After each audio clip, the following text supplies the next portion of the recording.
Hey cherubs, Lulu here, jumping in to do you guys a reading. Hope you're all doing really well. Let's just see what wants to come through. Asking as always that the messages that do come through be from the highest light and for the highest good of all those who are connecting.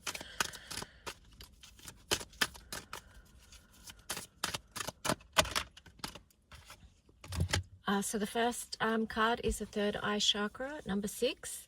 The frequency of the third eye.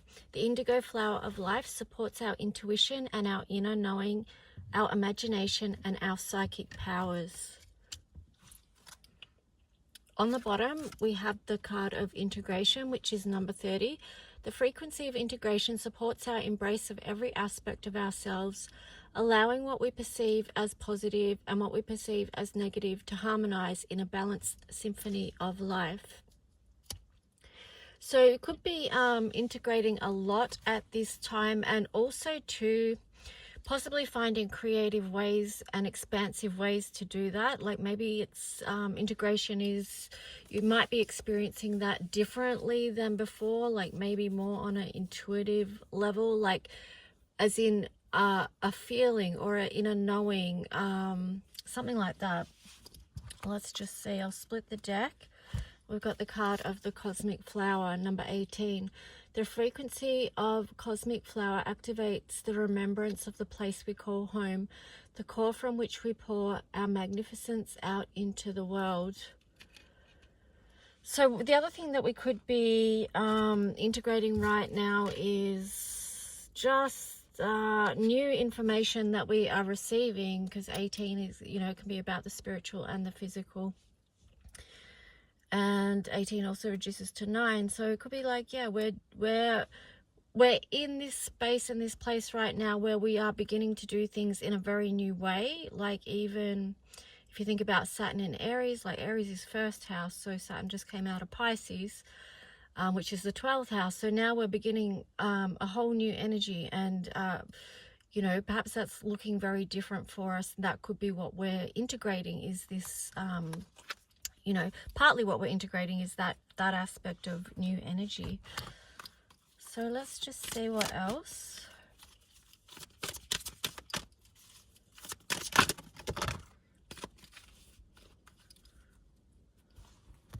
Yeah, I'm also getting to, like, with the third eye chakra, because when I said about Saturn in Pisces, so Pisces is very intuitive sign, so that would link in with the third eye. And that sort of feels like the spiritual as well. So that's, I feel like that is connecting to the message from Pisces and Aries. That's connecting to this 18, where I said about the spiritual and the physical. And that's what we're integrating. Yeah, so that's what that message, I feel, is about. But also too, like how this is a time of expansion as well. Okay, so we've got 5th house creativity. So again, we've got the theme of creativity coming up here. I feel like this is also tapped into, well, it is 5th house, so that's inner child, it's heart energy, it's courage, passion. This is a number 29, so that's also 11, and you know, 11 is a gateway among other things. But I feel like, you know, as we do move forward with this first house too, it could be like remembering our inner child. And we are in Gemini season 2, so that's, again, like the 11, that symbol kind of relates to Gemini as well, the 1 and the 1. But yeah, so linking in with the inner child and creativity. And it's interesting that that's over the third eye chakra, because, you know, we're all like really deeply intuitive beings, but what happens is we fall out of touch with that, or it gets shut down or suppressed as a child because, you know, the adults around that haven't had that nurtured within them, so they don't know how to nurture it within their children. And so for that reason, sometimes even the inner child, you know, the inner child or the child, the self itself has been possibly shut down. But that might be too a thing with the first house, that you can go back and begin again, right? So we could go into a whole thing about inner child and healing there as well, because, you know, for some people that didn't have a great childhood, there is that saying like, oh, you can't ever have your childhood again, which in one way is true, but in another way we can reparent the inner child. So that means you still can give that aspect, that part of yourself, the inner child that still resides within, you can still give them experiences that they perhaps would have liked in childhood but maybe didn't get. Okay, so that would just be for some people, and it could be just even things like messages. It could be messages of encouragement, you know, all that sort of stuff. Anyway, let's see what else cards we've got. We've got Grand Cross Provoker. We've got Pluto Transformation. So part of this transformation, because Pluto is in Aquarius right now as well, is that a lot of people could be being very triggered. And a lot of people also could be getting triggered back into childhood stuff that hasn't been healed yet.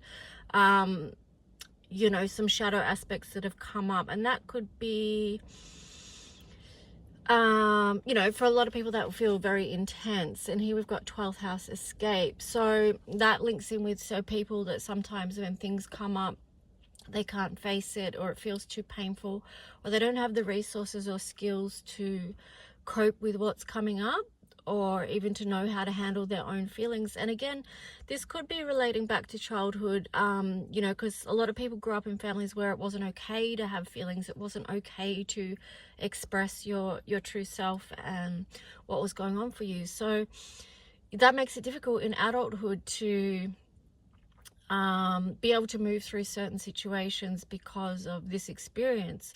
But again, then we go back to parenting the inner child and how we can do really meaningful work there and change things for ourselves via doing that inner child work. Okay, so yeah, that's the message that's coming through to start off with. Let's just see what the tarot story is. So maybe for some people that there is an intensity in what they're experiencing right now, but for others also that have been doing the work along the way, maybe it's not as intense. I'm getting something about full circle here. But, oh no, that's 5th house. I was thinking that's 1st house for some reason. Probably just because I was talking about Aries. But yeah, I was getting something about full circle. So some of you that have been doing the work, I just feel like you have an understanding of cycles. What am I trying to say? I don't know. If you've been doing the work for a long time, you come to an understanding about the process, I guess is what I'm trying to say, which can in a way make it more manageable or something as you go along. Hope this is making sense to someone or resonating with someone. So we've got the King of Wands there in reverse. We've also got the Page of Cups there in reverse. So what else have we got? 9 of Wands. Wow. Definitely here some people are feeling very burdened and also blocked around their experiences, and because of this block they're not moving forward or standing in their authority with the King of Wands here. With the Page of Cups in reverse as well, it's like I feel like some people feel like there's nothing good coming their way, or there's nothing they I don't know, it's like they want this offering, but what I would say is that you need to offer this to yourself, and perhaps it is a offering to your inner child. Yes, I feel like that's definitely going to help, because the card on the bottom was the 9 of Swords. And hang on, let me just check that you can see this properly. Okay, maybe I'll move things this way, that will be better. So the 9 of Swords is indicating a lot of stress and anxiety, and you know, again with the 9 of Wands, that's like something needs to give here, because the burdens have, it feels like the burdens have been so much, and it affects whoever is resonating with this. It affects you on such a physical, but also well, of course, because everything's connected, right? So your emotional, your spiritual, your physical, it's all connected. So I'm seeing a lot of stress and burden there. So wow, I split the deck. You've got the Star here. Okay, so this is over the card of the Page of Cups in reverse. So this is taking that first step to give yourself that first offering towards healing. So allowing yourself to know that it's okay to have your feelings and it's okay to begin to feel them if that's a challenge for you, but maybe just do it one little bit at a time so that you're not completely overwhelming your system. But yeah, the star is about connection as well. So if you're feeling disconnected, hopeless, or alone, just connection is going to be actually crucial for you to reach out to someone and gain that support and that feeling of connection to free yourself from isolation. Because with this Nine of Wands and this Nine of Swords, this is like a burden it feels like you have been carrying by yourself. And to so release this burden, you would need to have connection with others to help you heal. And you know, because we don't heal in isolation. That's not how our brains work, and our hearts and our system, right? We're here for connection. So we've got here the Five of Swords in reverse. So yeah, again, like this connection, this beginning, this offering of healing for yourself, for your inner child, or whatever part of you needs that, it is going to help bring you out of conflict. So that's really important. The next card we got here is, when I split the deck, is the Queen of Wands in reverse. So you've got the King and the Queen of Wands in reverse. And what I'm feeling with this is that there's something so unbalanced for whoever's connecting with this reading right now, which would be also why you're feeling so burdened and so, you know, not in your authority and not feeling emotionally well, is because there's some kind of major imbalance here. And we could go into a whole thing about that, but then, like, I've got the deck here, right? And so the next two cards that were looking at me is the Alchemy of the Emperor. So this could be you. This is showing the outcome of you taking that first offering, like giving yourself that first Page of Cups towards healing and the star energy.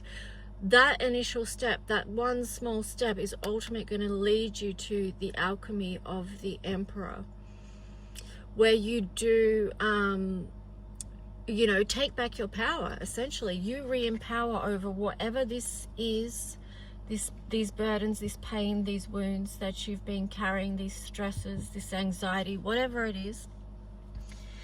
Yeah, it's going to, you know, what I'm saying to you is you can re-empower, you can overcome. And it's really difficult when people are in a position where they feel really hurt, very wounded, like everything's been too much. This can feel out of reach, this Emperor energy. It may feel like you're never going to get to that, but the other card that was with that was the Ten of Pentacles. So this is letting you know that there is cycles that happen here, and this past cycle of pain can be done so that you can move into a new time of building. Okay, so that could also be Saturn in Aries energy tying in with this. So I feel like this is a very powerful message for those that are perhaps in that space and need that encouragement.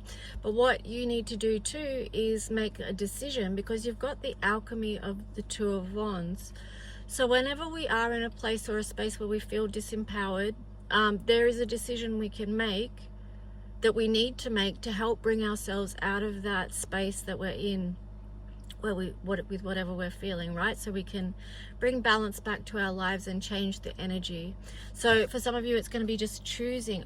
Today I'm choosing to offer myself whatever it is that I need in some small way. I'm talking about the Page of Cups here as well. So making the decision to offer yourself love, right? Or just in some small way, because the Page of Cups isn't anything huge, it's just a little thing, but sometimes it's the little things that count the most.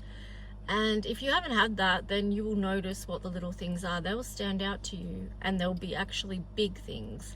And that's the other thing, because little things add up. Little things done over time add up to something really big. And I love that on the bottom here is the alchemy of the, oh no, Three of Wands. Yeah, alchemy of the Three of Wands, whatever. It just, even the fact that it's a 3 just lets us know that it's expansive, it's divine, and it's something that's going to grow and connect and point you in the right direction as well. Okay, so I'm going to leave that tarot there. Let me see. Okay, I'm actually not going to go into another tarot deck, because I don't know, that's like a potent message for those that do need healing. And of course, if you need support with your healing, you can always reach out to someone who you trust, that you can share what's going on with you with. So let's just see.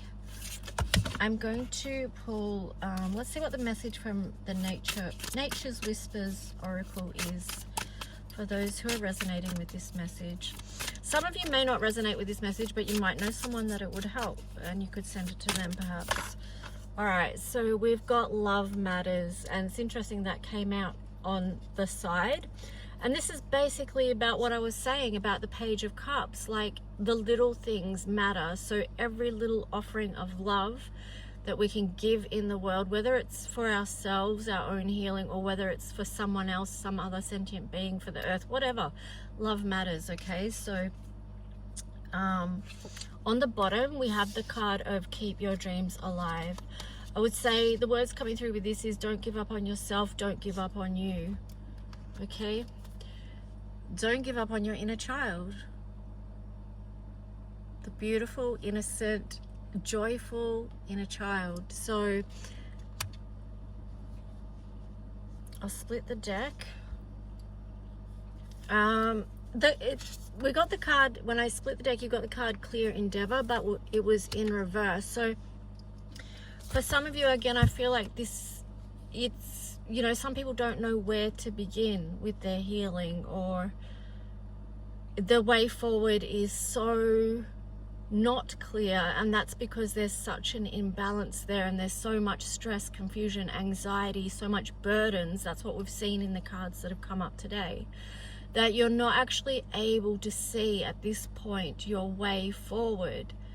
But it will clear, but first you've got to make the decision to re-empower, to offer yourself that cup of love. And yeah, and then, you know, things will shift. That's basically energy work, so things will shift, okay? And cycles are always shifting. So remind yourself you won't be in this space forever, that you're not without power, that you're beautiful, and that you're loved. If you struggle with that kind of thing, you might even benefit from writing down messages you feel like you would need to give yourself more of. Okay, there you go. You've got shift your energy in reverse. So that's showing like there's blocked energy. Then the next card you got was Potential Gateway. So that brings us back to the start where we were going into the 11. That's the potential gateway. This is what you can move through and how you can level up, but it's about healing the layers. And then you've got this card, Show Your Support. So that could be showing your support to yourself, so your adult self, being there for your inner child, if you resonate with that. It also could be, I feel like that could be you allowing someone else to offer you support as well at this time. Because when I was looking at this first deck here that we used, one of the cards that was catching my attention was the word allowance, I think it was. So I feel like that would be a part that would be very important, because just to allow support in, to allow connection in. So anyway, I hope that helps whoever this was for. Obviously it's not going to be for everyone, but hopefully it reaches the people that it is for. Have a great day. Talk to you soon. Bye.